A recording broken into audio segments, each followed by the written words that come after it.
The first fight we're going to see tonight of Rashad Evans is against King of the Cage legend Brian Pardo. Brian Pardo and Rashad Evans, round one. Nice inside leg kick from Brian Pardo. Rashad is a southpaw, so he has that right leg forward, so easy for a traditional fighter to kick him inside that leg as they come into the clinch. Rashad does have both underhooks now, an advantageous position for him, pushing Brian Pardo up against the cage.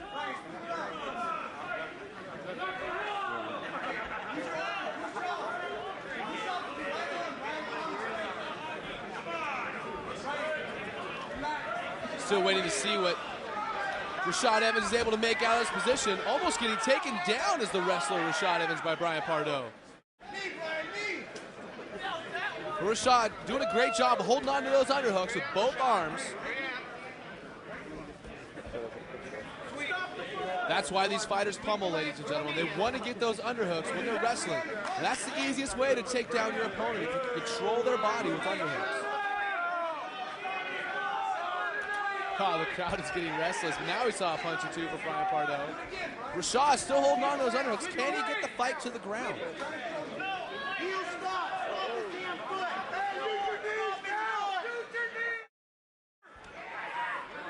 Inside right hand there by Rashad. And Rashad going for the takedown, and he gets it on top in the half guard of Brian Pardo. And the wrestler throwing some rights, and now a couple of lefts. And he's into the mount position. How can Brian Pardo handle this? Turning around, getting to his knees, but giving up his back at the same time as Brian Pardo.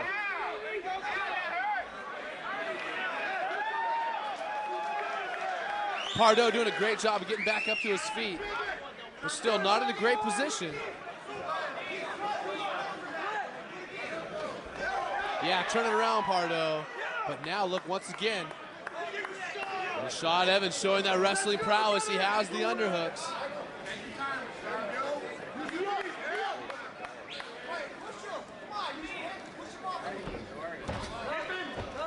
Who's going to get the takedown?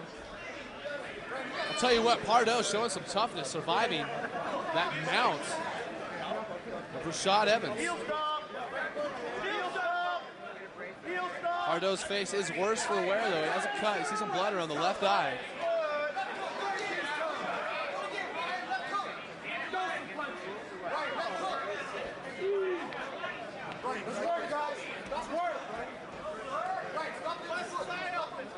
Just work, I'll break this up. Break it up! Break it up! Break it up! Getting the takedown. Rashad pulling those legs out now, throwing mini punches from the top. Pardo doing a good job avoiding too much of the beating, but he is accepting a lot of blows there and a knee to the head as well. Pardo trying to get out of there, rolling. Was on his stomach, now rolls back to his back, trying to get the guard somehow and control Rashad Evans, and that's it. That is all she wrote for Brian Pardo. Rashad Evans moving to 3-0 in his mixed martial art career.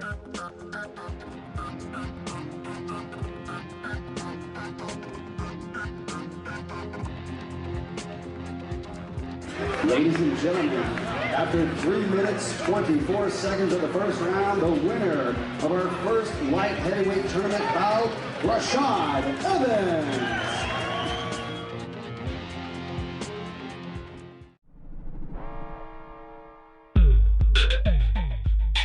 Hi, we're here at the OTM Fight Shop in Albuquerque, New Mexico with the owner, Dave McDowell. Dave, how you doing today? I'm doing great. How are you, Vince? I'm good. Good. All right, Dave, we want to ask you a couple questions about the OTM. How long has the OTM been around? Well, OTM started originally in 1996 with a web presence, and now it's grown into numerous brick and mortar stores. This particular store opened in August of 2007. And if you could, can you tell the viewers where you're located? Sure. We're in Albuquerque, New Mexico in the Pavilion Shopping Center at San Mateo and I-40. And I noticed that you have a lot of pictures on the wall of famous people. Who comes in here to visit you? We've had a who's who of fighters come in. Rashad Evans was in recently. Joe Stevenson, Aaron Riley from the UFC, Donald Cerrone, Leonard Garcia, Carlos Condit's been in, Keith Jardine. You name it in fighting, if they train in Albuquerque, they've probably been in. And Dave, what separates OTM Fight Shop from the rest of the fight shops that we see around?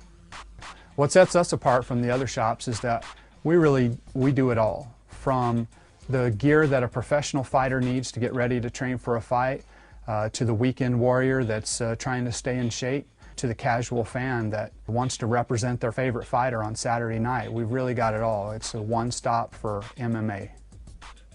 What type of shorts would you recommend to a new fighter versus a veteran fighter? Well, as far as shorts are concerned, we carry a lot of different brands: Tap Out, Triumph United, Fairtex, Built to Fight, OTM, Cage Fighter, 40 Thieves. What it's really all about is what's most comfortable for the fighter and what's going to accentuate their positives in a fight. A jiu-jitsu guy may like to have some sort of gi material or sticky material that'll help with their jiu-jitsu. A kickboxer may like to have something that gives them a little more range of motion for their kicks.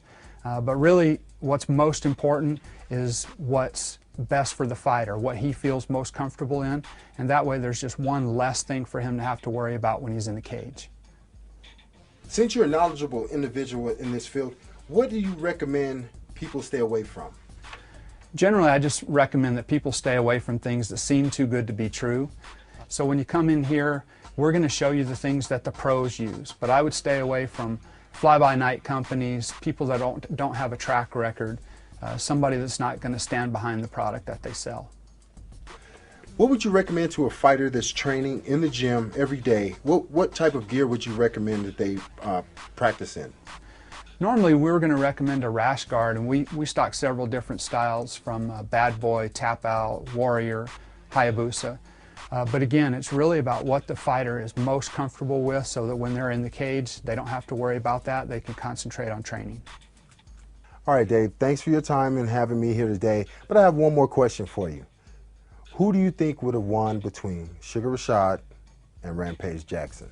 There's no question. Rashad would have won. He's a smarter fighter, a lot of heart, and he's got all the tools. No question, Rashad would have won. There you have it. You're watching Cage Fighter TV. Back to you, Jim.